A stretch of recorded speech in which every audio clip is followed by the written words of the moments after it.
So the first thing you want to do is get a regular cake box mix.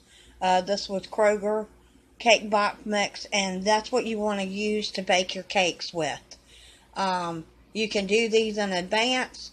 The reason why I'm showing this part, when I was making my cakes, the important part of this whole thing, one of my cake layers was a 20-inch pan.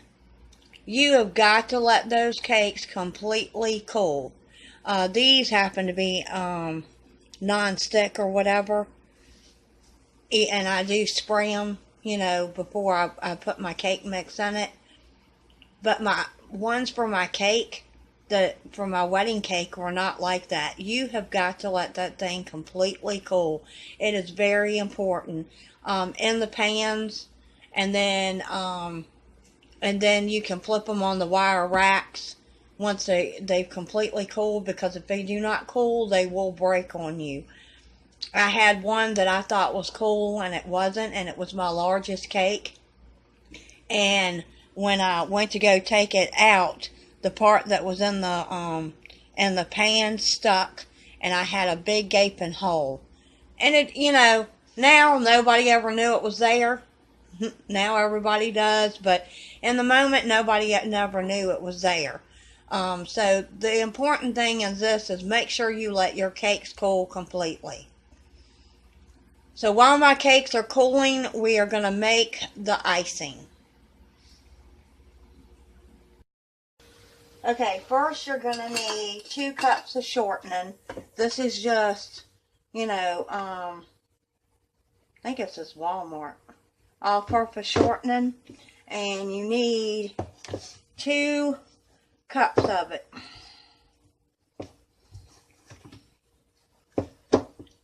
And I have a metal one, I don't know.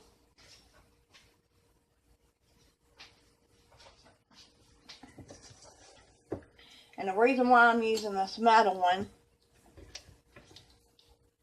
because that way I can push it down in the cup and kind of make sure I get it even so I don't have an air pocket.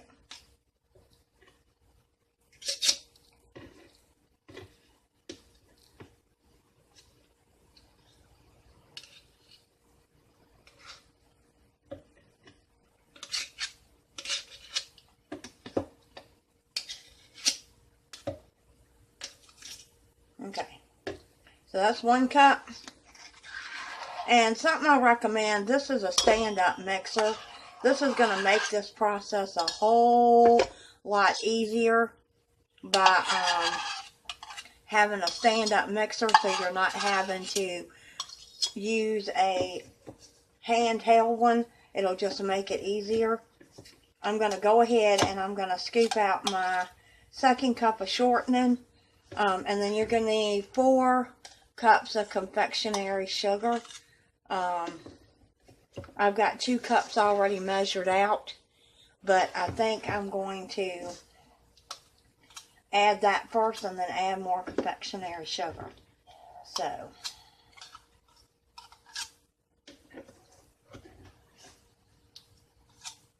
once I get this all assembled, I'll bring you back.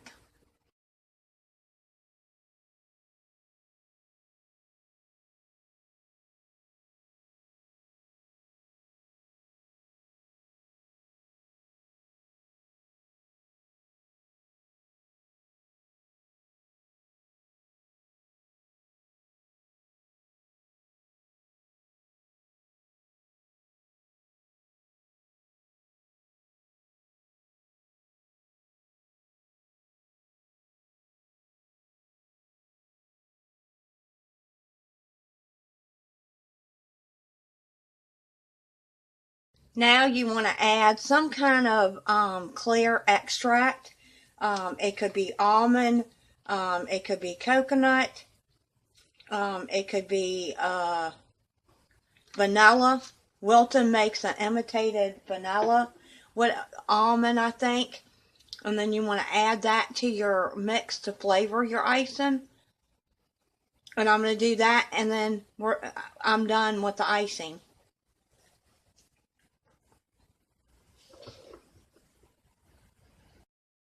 Okay, so my cakes have cooled and I've taken them out of the cake pan, and I've realized, I don't know if you can tell it, but my cake is lopsided. This is the first time I have cooked the cakes in this oven at our new place, and so I'm going to have to level off the cakes. So I'm just going to put just a container to put the cake pieces I'm going to cut in. So I'm going to have to, I don't know if y'all can see that, but it's beveled. That means my oven is lopsided. The way my oven is, I can't just adjust the legs. It's built into the thing. They must have. So I'm going to take a top of this off like that. And I'm just using a serrated knife. I mean, it doesn't have to be perfect. That one's not as lopsided. I think I'm going to leave that one. But it will give me a flat surface. That looks much better. That needs to come a little bit on that end.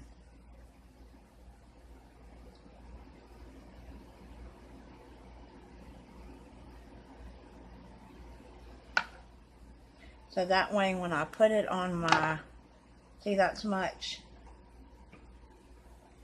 So that way when I put it on, it looks kind of even. Okay, so I wanted to show that. Now I'm going to let it cool a little bit more, because the next step is the crumb coat.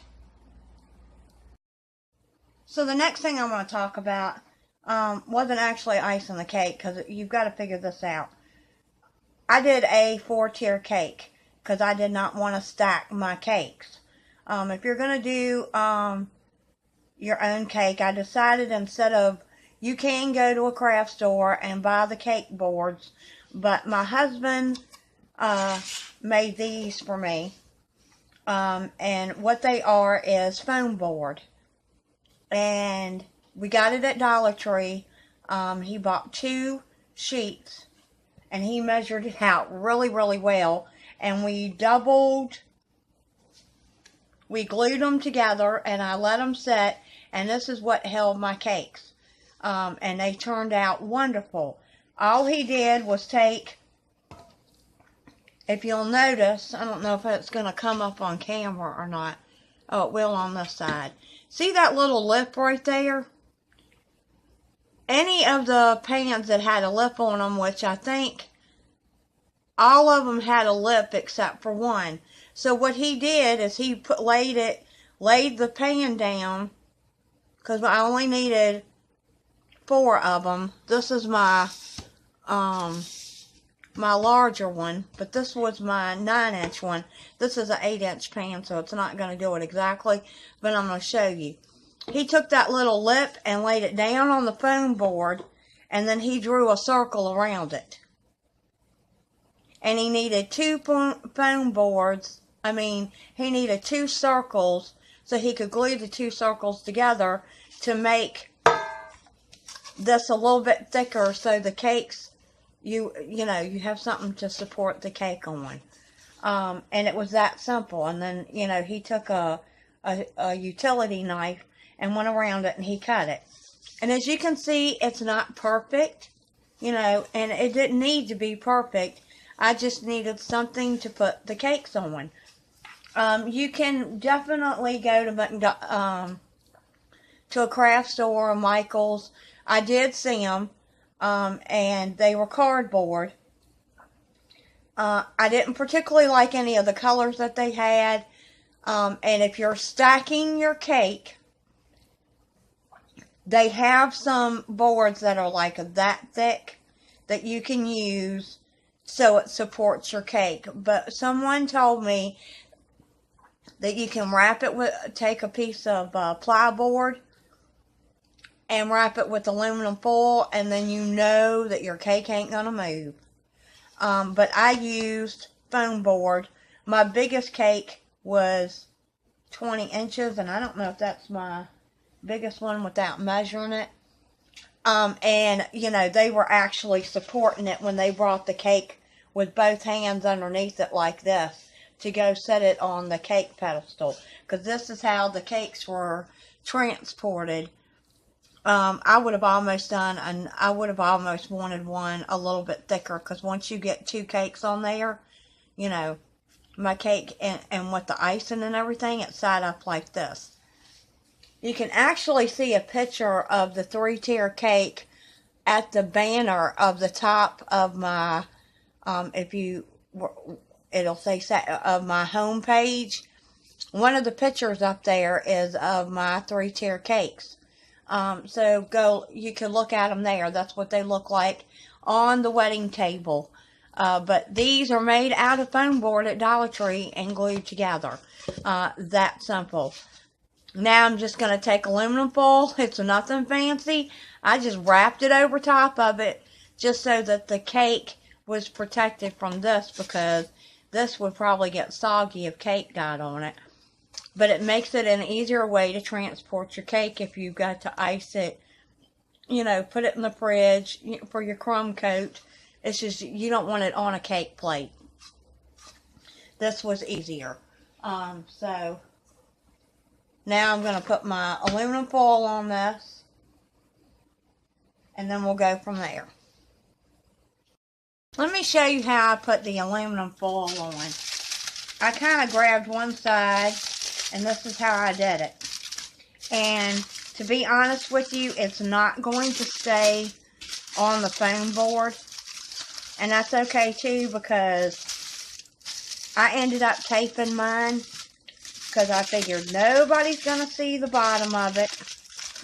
You know, there's probably a neater, better way to do this, but hey, it's whatever works, right? And I'm not worried about what the bottom looks like anyway.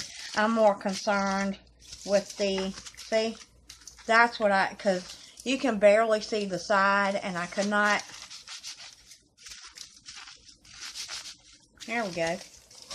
And I'll probably put tape on that, just so if someone picks the, you know, you want to put tape on it so that way whoever you got transporting your cakes to the cake table will not rip that off. So you definitely want to tape this down. That's what I did.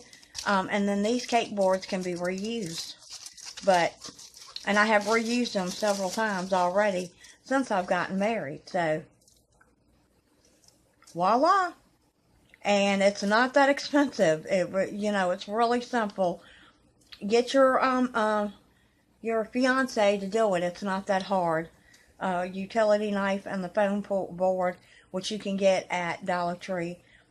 I can't remember if it was colored foam board as well, like black or whatever. I said white because I didn't care, because I know I was putting aluminum foil on it.